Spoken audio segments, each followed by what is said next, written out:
శివకేశవులకు అత్యంత ప్రీతికరమైన కార్తీక పౌర్ణమి సందర్భంగా తెలుగు రాష్ట్రాల్లో ఆధ్యాత్మిక శోభ కనబడుతుంది. తెల్లవారుజాము నుంచి భక్తులు పవిత్ర నదీ స్నానాలు ఆచరించి సమీపంలో దేవాలయాలకు చేరుకుంటున్నారు. అక్కడ పండగ వాతావరణం అయితే కనబడుతున్నటువంటి పరిస్థితి.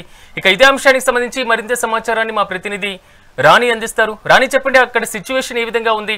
కార్తీక మాసాన్ని పురస్కరించుకొని పూర్తి స్థాయిలో భక్తులు కూడా దేవాలయాలకు భారీ సంఖ్యలో చేరుకుంటున్నట్లు తెలుస్తుంది. దీనికి సంబంధించిన అప్డేట్స్ ఏంటి?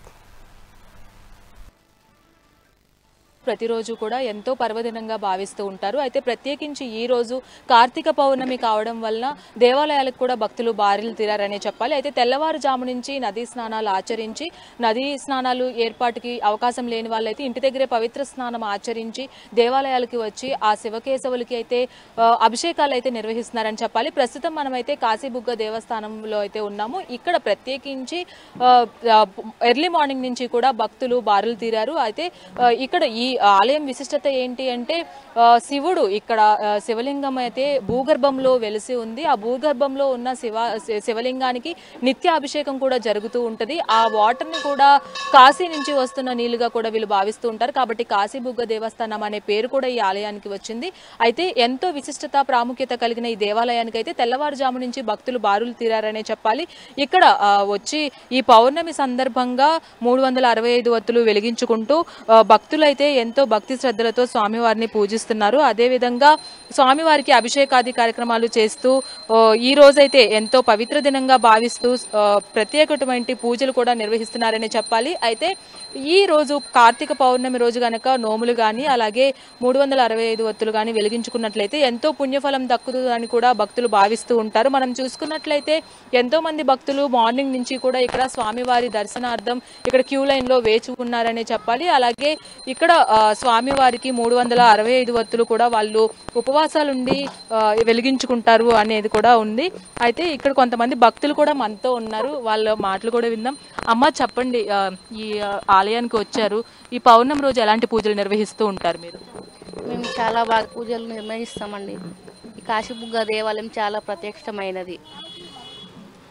ఈ పౌర్ణమి రోజు ఉపవాసం ఉంటారు కదా, దాని గురించి మీకు ఈరోజు అంటే పాలు, ఏదో పండ్లు ఒకటి ఏదో ఒక రకంగా తీసుకుని ఉంటామండి.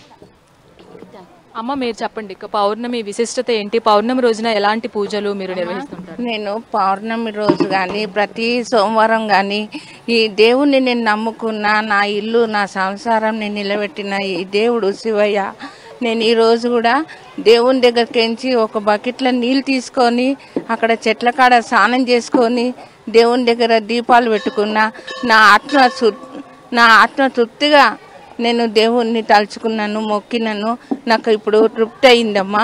ఈ శివయ్య నాకు చేసిన మేలుకు నేను ఎప్పటికీ శివయ్య పాదాల నమస్కారాలు చేసుకుంటూనే ఉంటాను. ఈ గుడికి ఎన్ని రోజుల నుంచి వస్తున్నారు? నేను ఈ గుడికి రావడము 30 సంవత్సరాలు అవుతుంది. అయితే చూసుకున్నట్లయితే 30 సంవత్సరాలుగా వాళ్ళు ఈ టెంపుల్కి అయితే రావడం జరుగుతుంది. అదేవిధంగా ఈ ఆలయంలో ప్రత్యేకించి పూజాది కార్యక్రమాలు నిర్వహిస్తూ అలాగే అభిషేకాది కార్యక్రమాలు కూడా నిర్వహించుకుంటాము అని భక్తులు చెప్తున్నారు. అంతేకాకుండా ఈ రోజు తెల్లవారుజామున నుంచి భక్తులు ప్రతి దేవాలయాలకి కూడా వెళ్ళి ఆ శివకేశవులకి అయితే అభిషేకాది కార్యక్రమాలు అలాగే ప్రత్యేకమైనటువంటి పూజలు కూడా చేస్తున్నారు. మనం చూసుకున్నట్లయితే ఈ కార్తీక పౌర్ణమి రోజున ప్రత్యేకించి నోములు కూడా చేసుకుంటూ ఉంటారు. తెల్లవారుజాము నుంచి ఉపవాసం ఉండి ఈవినింగ్ సాయంత్రం సమయంలో చుక్క కనిపించిన తర్వాత ఉపవాసం విరమించుకోవడం కూడా జరుగుతుంది. ఈ ప్రత్యేకంగా కార్తీక మాసంలో ఈ నోములకు కావచ్చు, ఉపవాసాలకు కావచ్చు, అలాగే వనభోజనాలకు కావచ్చు ఎంతో విశిష్టత ఉందనే చెప్పాలి. అయితే మనతో మాట్లాడడానికి ఇంకొంతమంది భక్తులు ఉన్నారు. అమ్మ, చెప్పండి, ఈ పౌర్ణమి రోజున ఎటువంటి పూజాది కార్యక్రమాలు చేస్తూ ఉంటారు? ఈరోజు చాలా మంచి విశేషమైన రోజు అండి. దేవుడికి ఏది కోరుకుంటే అది జరుగుతుంది. ఇంకా అంటే ఉపవాసాలు ఉండి ఒత్తులు వెలిగించుకుంటూ ఉంటారు కదా, ఆ విధానం మీరు ఎలా చేస్తారు? రాత్రి వరకు ఉపవాసం ఉండి నక్షత్ర దర్శనం చేసుకొని ఉపవాసం వదులుతాం. దీపాలు వెలిగించి స్వామివారిని దర్శనం చేసుకుంటాం. అయితే ఈ ఆలయానికి వచ్చే భక్తులు కూడా ప్రత్యేకించి అంటే కొన్ని సంవత్సరాలుగా ఈ ఆలయం ఇక్కడైతే వెలిసిందనే చెప్తున్నారు. అలాగే ఇక్కడ ప్రత్యేకించి ఈ రోజు ఇక్కడికి రావడానికి కూడా కారణం ఏంటంటే స్వామివారు ఇక్కడ భూగర్భంలో అయితే శివలింగం అయితే వెలిసి ఉంటుందని చెప్పాలి. ఇక్కడ ఈ స్వామివారికి నిత్య పూజా కార్యక్రమాలు అలాగే అభిషేకాలు చేయడానికి అయితే చాలా మంది భక్తులు అయితే ఇక్కడ వచ్చారు. అయితే మనం చూసుకున్నట్లయితే ప్రతి దేవాలయం కంటే కూడా ఈ దేవాలయం ప్రాముఖ్యత అనేది ఈ భూగర్భంలో ఉన్న శివలింగానికి ఉన్నటువంటి ప్రత్యేకతే అని చెప్పాలి. అయితే మనతో పాటు మాట్లాడడానికి కొంతమంది భక్తులు ఉన్నారు. అమ్మ చెప్పండి, స్వామివారిని దర్శించుకున్నారు, పౌర్ణమి రోజున ఎలాంటి పూజాది కార్యక్రమాలు చేసుకుంటారు? శివుడికి పూజ చేసుకుంటాము, తర్వాత ఉపవాసం ఉంటాము, సాయంకాలం భోజనం చేసి మళ్ళీ దీపాలు వెలిగించుకొని. ఈ స్వామివారి విశిష్టత ఏంటమ్మా? ఎక్కువ తెలియదండి, మేము కొత్త ఊరికి. అమ్మ మీరు చెప్పండి, పౌర్ణమి రోజున ఎలాంటి పూజాది కార్యక్రమాలు చేసుకుంటారు? బాగుంది మా పూజ, స్వామివారిని దర్శించుకుని ఫస్ట్ టైం వచ్చాము ఇక్కడ, మంచిగా అనిపించింది. అమ్మ మీరు చెప్పండి, పౌర్ణమి రోజున ఎలాంటి పూజ చేసుకుంటారు? మంచిగా శివుని పూజ అయితే దర్శనం అయింది అంతే.